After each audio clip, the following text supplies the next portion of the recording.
मुंबई गोवा राष्ट्रीय महामार्गावर गेल्या अनेक दिवसांपासून महामार्गाच्या कडेला साचलेली माती, खडी आणि धूळ यामुळे वाहन चालकांना मोठ्या अडचणींना सामोरे जावे लागत असल्याने जनआक्रोश समितीच्या सहकार्याने श्रमदान मोहीम राबविण्यात आली।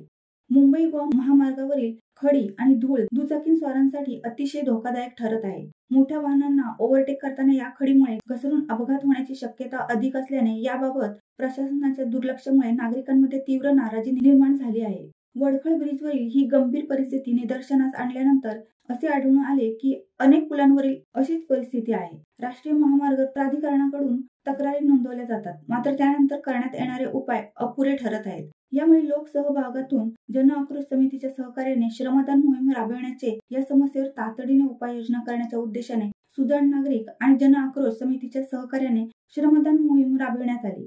कासू येथील पुलाची स्वच्छता करून नागरिकांनी या सामाजिक कार्यात हातभार लावला। छत्रपती शिवाजी महाराज जयंतीनिमित्त रायगडावरून मोठ्या संख्येने मावळे शिवज्योत घेऊन येतात।